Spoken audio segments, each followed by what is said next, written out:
नमस्कार दोस्तों, आधार क्लासेस के YouTube चैनल पे आपका हार्दिक स्वागत है। आधुनिक इतिहास में आज हम लास्ट पार्ट पढ़ रहे हैं सुभाष चंद्र बोस के बारे में। जैसा कि आप जानते हैं, सुभाष चंद्र बोस का भारतीय राष्ट्रीय आंदोलन में बहुत महत्वपूर्ण योगदान है और इन्होंने आज़ाद हिंद फौज का नेतृत्व करके भारत में अंग्रेज़ों के साथ में मुकाबला किया है। तो सबसे पहली बात हम ये पढ़ेंगे कि सुभाष चंद्र बोस का जन्म कब हुआ था। सुभाष चंद्र बोस का जन्म जो है वो 23 जनवरी 1897 में हुआ है। सुभाष चंद्र बोस का जन्म कब हुआ? 23 जनवरी 1897। सुभाष चंद्र बोस को हम ज़्यादातर बोलते हैं कि बंगाली कहते हैं कि सुभाष चंद्र बोस तो बंगाली थे। तो ये जो बंगाल वाला क्षेत्र है इसी का पार्ट यहाँ पे था उस समय, जिसका नाम था कटक। कटक वर्तमान में ओडिशा में पड़ता है, लेकिन ओडिशा उस समय बंगाल का हिस्सा था, इसलिए सुभाष चंद्र बोस को बंगाली कहा जाता है, बंगाली बोस कहा जाता है। अब कटक में इनका जन्म हुआ था। इनके पिता का नाम था जानकी दास बोस। इनके जो पिता हैं उनका नाम था जानकी दास बोस। जानकी दास बोस का प्रारंभ से ही राजनीति में वर्चस्व रहा है। ये उस समय बंगाल से केंद्रीय विधानमंडल के सदस्य रहे हैं। किस क्षेत्र से? केंद्रीय विधानमंडल के सदस्य चुन करके आते थे। इसके बाद में सुभाष चंद्र बोस ने 1919 में कलकत्ता यूनिवर्सिटी से, कौन सी यूनिवर्सिटी से? कलकत्ता यूनिवर्सिटी से बीए किया है, ग्रेजुएशन की पढ़ाई पूरी की है, और वो भी फिलोसॉफी सब्जेक्ट में, फिलोसॉफी में इन्होंने ग्रेजुएशन पूरा किया। उसके बाद में ये सिविल सेवा परीक्षा की तैयारी के लिए ब्रिटेन चले गए, लंदन चले गए। वहाँ पे इन्होंने 1920 में सिविल सेवा परीक्षा जो थी, ICS नाम से परीक्षा होती थी। वर्तमान में जो IAS की परीक्षा होती है उसी के इक्वल उस समय ICS की परीक्षा होती थी। ये परीक्षा में इसने पास की है और इन्होंने चौथा स्थान प्राप्त किया है। 4th स्थान इस परीक्षा में इन्होंने पास किया। उसके बाद में इन्होंने सिविल सेवा की नौकरी की, लेकिन नौकरी ज़्यादा इनको पसंद नहीं आई, क्योंकि उस समय वो जो दौर था वो बहुत खतरनाक दौर था भारतीयों के लिए, और ये अंदर से एक तरह से इनमें एक भावना जो थी वो चेंज हो गई थी। इन्होंने देखा कि जलियांवाला बाग हत्याकांड, असहयोग आंदोलन, काफ़ी ऐसी घटनाएं अंग्रेजों के विरुद्ध में हमारे देश में लगातार चल रही थी। इसलिए सुभाष चंद्र बोस जो हैं वो त्यागपत्र दे करके वापस भारत आ गए हैं। अब त्यागपत्र दे करके भारत आने के बाद में इन्होंने CR दास, इनके राजनीतिक गुरु कौन है? CR दास है। इनके नेतृत्व में कांग्रेस का सदस्य इनको बनाया गया, कांग्रेस का सदस्य बनाया गया। पहले इन्हें 1921 में अरेस्ट कर लिया गया, गिरफ्तार कर लिया गया, क्योंकि उस समय जब इन्होंने ICS परीक्षा पास करके नौकरी ज्वाइन की थी, उसके बाद त्यागपत्र दिया था, ब्रिटिश सरकार के लिए बहुत बड़ी बात थी। उसी दिन से उन्होंने इनकी जासूसी करवाना प्रारंभ कर दिया था कि ये व्यक्ति जो है त्यागपत्र दे करके क्या करना चाहता है, इसलिए इसका हमें ध्यान रखना पड़ेगा। इसलिए इनको अरेस्ट किया गया, गिरफ्तार किया गया यहाँ पे, और इनको 6 माह की सज़ा सुना दी गई, 6 महीने की सज़ा सुना दी गई है। सुभाष चंद्र बोस जो है वो लगभग 11 बार जेल जा चुके हैं। कितनी बार जेल जा चुके हैं? 11 बार जेल जा चुके हैं। उसके बाद में 1924 में इनको पुनः अरेस्ट किया गया, गिरफ्तार किया गया, और इस बार इन्हें 6 वर्ष की सज़ा सुनाई गई और मांडले जेल भेज दिया गया। बर्मा में जो मांडले जेल थी वहाँ पे भेज दिया गया। 1924 में इन्हें 6 वर्ष की सज़ा सुनाई गई। उसके बाद में सुभाष चंद्र बोस जो हैं वो लगातार राजनीति में सक्रिय रहे। जवाहरलाल नेहरू के साथ में और CR दास के साथ में मिलकर इन्होंने काम किया है। उसके बाद आपने देखा था कि 1938 में हरिपुरा अधिवेशन जो होता है, हरिपुरा अधिवेशन, इसमें ये अध्यक्ष बन जाते हैं। हरिपुरा अधिवेशन में क्या चुन लिए जाते हैं? अध्यक्ष चुन लिए जाते हैं। उसके बाद में 1939 में फिर दोबारा से कांग्रेस का सम्मेलन होता है त्रिपुरी में, उसमें इन्हें पुनः अध्यक्ष बना दिया जाता है। जब त्रिपुरी में ये अध्यक्ष पद का चुनाव लड़ते हैं तो इनके सामने पहले जवाहरलाल नेहरू को अध्यक्ष पद का चुनाव लड़ने के लिए कहा गया, लेकिन नेहरू ने मना कर दिया। बाद में अबुल कलाम आज़ाद को कहा गया कि सुभाष चंद्र बोस के सामने आप चुनाव लड़िए, तो अबुल कलाम आज़ाद ने भी क्या किया, मना कर दिया। उसके बाद में पट्टाभी सीतारामैया को चुनाव लड़ाया गया। पट्टाभी सीतारामैया उस चुनाव में बुरी तरह से हार गए। महात्मा गांधी ने कहा कि पट्टाभी सीतारामैया की हार ही मेरी हार है। इस बात से सुभाष चंद्र बोस दुखी होकर के और कांग्रेस से त्यागपत्र दे दिया। कांग्रेस से त्यागपत्र देने के बाद में इन्होंने एक संगठन बनाया, एक पार्टी बनाई जिसका नाम था फॉरवर्ड ब्लॉक। फॉरवर्ड ब्लॉक की स्थापना की है। किसकी स्थापना की है? फॉरवर्ड ब्लॉक की। फॉरवर्ड ब्लॉक नामक पार्टी बनाई 1939 में। किसने बनाई? सुभाष चंद्र बोस ने बनाई। और किसकी सहायता से बनाई है? सील बहादुर की सहायता से बनाई है। सील बहादुर की सहायता से इस पार्टी का गठन किया। यह क्वेश्चन बहुत इंपॉर्टेंट है कि सुभाष चंद्र बोस ने फॉरवर्ड ब्लॉक की जो स्थापना की है वो किस व्यक्ति की सहायता से की है? तो सील बहादुर की सहायता से की है।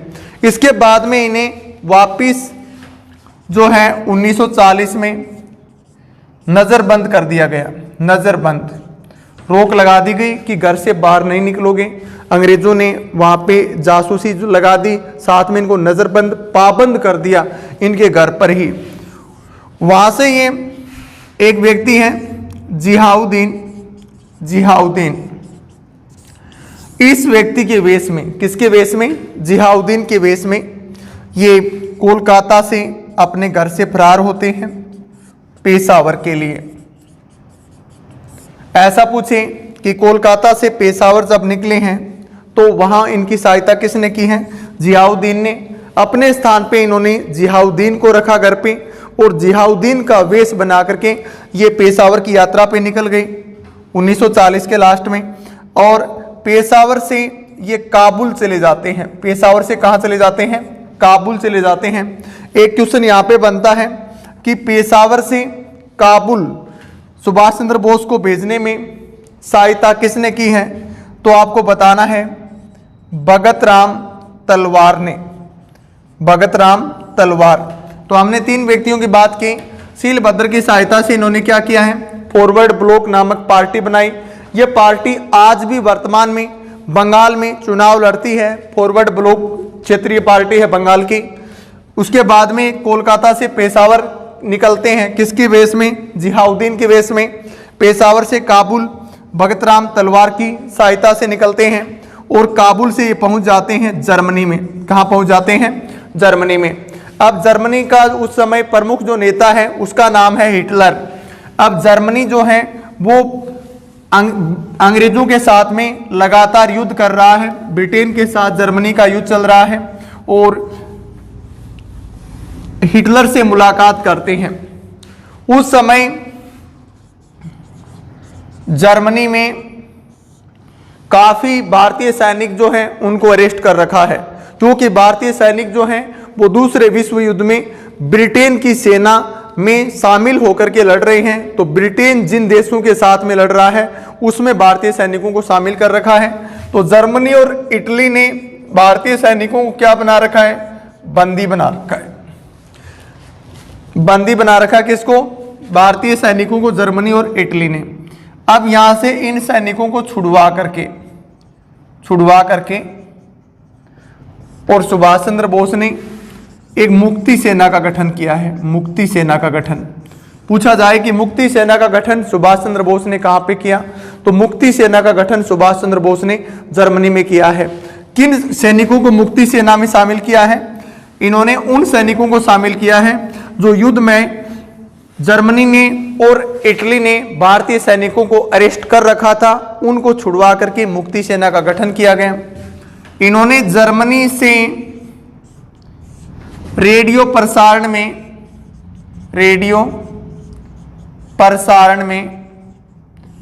ब्रिटिश सरकार के विरुद्ध भाषण दिया है, अंग्रेजों के विरुद्ध में स्पीच दिया है रेडियो प्रसारण में। और जर्मनी में ही सुभाष चंद्र बोस को नेताजी की उपाधि दी गई है। नेताजी की उपाधि जर्मनी की जनता और हिटलर के द्वारा इसे दी गई है। इसको नेताजी कहा गया है। कहाँ पे? जर्मनी में। अब सुभाष चंद्र बोस जो है उनके माइंड में एक भय भी है, वो मदद चाहते हैं जर्मनी से कि हमारे देश को हम अंग्रेजों से मुक्त करना चाहते हैं। तो सुभाष चंद्र बोस चाहता है कि अगर ये हिटलर की सहायता से अंग्रेजों को बाहर से बाहर किया जाता है, बाय चांस जर्मनी हमारे देश पे अधिकार कर लेगा तो भी एक बड़ा खतरा है। इसलिए बाद में जर्मनी के साथ में जापान का समझौता होता है। जापान और जर्मनी एक साथ युद्ध में आते हैं। इधर जापान और जर्मनी ने सिंगापुर को और आसपास के काफी द्वीपीय देश है उनको जीत लिया है। तो बाद में ये जापान पहुंच जाते हैं। कहां पे पहुंच जाते हैं? जापान पहुंच जाते हैं और जापान में टोक्यो पहुंचते हैं। उस समय जापान के प्रधानमंत्री हैं तोजो, उन्होंने इनका स्वागत किया है। तोजो प्रधानमंत्री हैं जापान के, उन्होंने स्वागत किया। वहां पे एक बैंकॉक सम्मेलन होता है, बैंकॉक सम्मेलन। और बैंकॉक जो है वर्तमान में थाईलैंड में है। बैंकॉक सम्मेलन जो है इसकी अध्यक्षता करते हैं रास बिहारी बोस। कौन करते हैं? रास बिहारी बोस करते हैं। 1943 में यह सम्मेलन होता है। सुभाष चंद्र बोस को भी इस सम्मेलन में बुलाया जाता है, आमंत्रित किया जाता है। सुभाष चंद्र बोस आते हैं और इस सम्मेलन में आज़ाद हिंद फौज के गठन की बात की गई है। आज़ाद हिंद फौज के गठन की बात की गई है। आपसे ऐसा पूछे कि आज़ाद हिंद फौज का गठन करने का विचार सबसे पहले किसके माइंड में आया है, तो आज़ाद हिंद फौज का गठन करने का जो विचार सबसे पहले आया है वो है कैप्टन मोहन सिंह। किसके दिमाग में की विचार है ये? कैप्टन मोहन सिंह। कैप्टन मोहन सिंह ने विचार बनाया आज़ाद हिंद फौज के गठन का, लेकिन इसमें कंप्लीटली ये कामयाब नहीं हुए। उसके बाद में रास बिहारी बोस के नेतृत्व में आज़ाद हिंद फौज का गठन हुआ है। बाद में एक तारीख आपको ध्यान रखनी है, 21 अक्टूबर 1943। 21 अक्टूबर 1943 में एक स्वतंत्र सरकार की, आज़ाद हिंद सरकार की स्थापना की गई है। एक स्वतंत्र भारत सरकार कहते हैं इसको, आज़ाद हिंद सरकार भी कहते हैं। आज़ाद हिंद सरकार की स्थापना की गई जापान में और इस सरकार को 9 देशों ने मान्यता भी दी है। कितने देशों ने स्वीकृति दी है? 9 देशों ने मान्यता दी है। अब इसका नेतृत्व करता सुभाष चंद्र बोस को बना दिया गया है। यहाँ पे सुभाष चंद्र बोस जो हैं वो इस सरकार के और आज़ाद हिंद फौज के मुख्य पदाधिकारी के रूप में बना दिए गए हैं। अब आपको ये ध्यान, करंट का जो क्वेश्चन बहुत इंपॉर्टेंट है यहाँ पे, 21 अक्टूबर 2018 में, 21 अक्टूबर 2018 में ये स्वतंत्र भारत सरकार जो थी इसको 75 वर्ष पूरे हुए हैं। 75 वर्ष। 21 अक्टूबर 2018 में 75वीं वर्षगांठ बनाई गई थी आज़ाद हिंद सरकार की। आज़ाद हिंद सरकार की 75वीं वर्षगांठ पूछा जाए, आज़ाद हिंद सरकार की 75वीं वर्षगांठ जो है वो 2018 में प्रधानमंत्री के द्वारा लाल किले के प्राचीर से स्पीच देकर के मनाया गया। और उसी समय अंडमान निकोबार के जो 3 द्वीप थे उनके नाम रखे गए। एक द्वीप का नाम सुभाष चंद्र बोस रखा गया, एक द्वीप का नाम शहीद द्वीप रखा गया और एक का स्वराज्य द्वीप रखा गया। अंडमान निकोबार के 3 द्वीपों का नाम भी दिसंबर 2018 में प्रधानमंत्री नरेंद्र मोदी ने अंडमान निकोबार की यात्रा की थी, उसमें वहां के 3 द्वीपों के नाम रखे। एक का नाम रखा शहीद द्वीप, एक का नाम रखा स्वराज द्वीप और एक द्वीप का नाम रखा सुभाष चंद्र बोस द्वीप। इससे पहले जब आप पढ़ेंगे कि जापान की सेना के अधिकार में है अंडमान निकोबार, ये अंडमान निकोबार जो है ये जापान की सेना के अधिकार में है। और जब आज़ाद हिंद फौज के हवाले अंडमान निकोबार द्वीप किया जाता है तो यहाँ पे सुभाष चंद्र बोस के नेतृत्व में आज़ाद हिंद फौज पहुंचती है इन द्वीपों पे। तो यहाँ पे उस समय भी इन द्वीपों के नाम किए गए हैं। उस समय आपको ध्यान रखना है कि जब अंडमान निकोबार आज़ाद हिंद फौज के हवाले कर दिया गया तो अंडमान और निकोबार इन 2 द्वीपों के नाम चेंज किए गए थे उस समय। तो अंडमान द्वीप जो था इसको शहीद द्वीप का दर्जा दिया गया था आजाद हिंद फौज के द्वारा। निकोबार द्वीप को उस समय स्वराज द्वीप कहा गया था। अंडमान निकोबार द्वीप में भारतीय फौज पहुंचने के बाद में यहां से भारत का जो पूर्वोत्तर है वहां पे पूर्वोत्तर में प्रवेश करती है। मणिपुर नागालैंड के क्षेत्र में जो कोहिमा है नागालैंड की राजधानी, उस क्षेत्र में आज़ाद हिंद फौज जो है वो अंग्रेजों से मुकाबला करने के लिए प्रवेश करती है। लेकिन भारत का दुर्भाग्य ये है कि 6 अगस्त 1945 और 9 अगस्त 1945 को अमेरिका ने जापान पे आक्रमण कर दिया। जापान के 2 शहर हिरोशिमा और नागासाकी तबाह कर दिए। जापान ने आत्मसमर्पण कर दिया। उस समय जो है वो जापान टूट गया और जापान टूटने से ही आज़ाद हिंद फौज को पुनर्बलन मिल रहा था जापान से, वो बंद हो गया। अब सुभाष चंद्र बोस जो हैं वो 18 अगस्त 1945 को 18 अगस्त 1945 को एक वायुयान सेवा में जाते हैं। ऐसा कहा जाता है कि एक विमान ताइवान से मंचूरिया जा रहा है। कहाँ से? ताइवान से मंचूरिया जा रहा है। उस विमान में ये यात्रा करते हैं और उसके बाद में आज तक सुभाष चंद्र बोस का कोई पता नहीं लगा है। उसके बारे में अनेक प्रकार के विवाद हैं। सरकार ने भी कमेटियां बना करके अलग अलग तरीके से जांच करवाई है कि सुभाष चंद्र बोस की मृत्यु का रहस्य क्या है। हम एक अलग क्लास में सुभाष चंद्र बोस की मृत्यु का जो रहस्य है वो अलग से पढ़ेंगे। उसमें केवल वही फैक्ट की बात करेंगे कि इसकी मृत्यु को लेकर के क्या क्या रहस्य बने हैं, कौन कौन सी कमेटियां बनी हैं और कौन से निर्णय पे पहुंची हैं। तो 18 अगस्त 1945 को सुभाष चंद्र बोस का मृत्यु दिवस माना जाता है। एक तरह से वर्तमान में अभी पुण्यतिथि दिवस माना जाता है, लेकिन इसका ऑथेंटिक प्रमाण आज तक गवर्नमेंट को नहीं मिला है। अब इसके बाद में आज़ाद हिंद फौज जो है वो कमजोर पड़ गई है। आज़ाद हिंद फौज के 3 मुख्य पदाधिकारियों को, कुछ सैनिकों को अरेस्ट कर लिया गया। उनके ऊपर लाल किला मुकदमा चलाया गया नवंबर 1945 से। नवंबर 1945 से सेना के 3 मुख्य पदाधिकारी हैं जिनके नाम हैं शाहनवाज खान,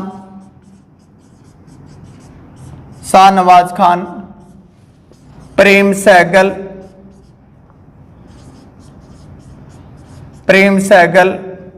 दयाल सिंह ढिल्लों, गुरु दयाल सिंह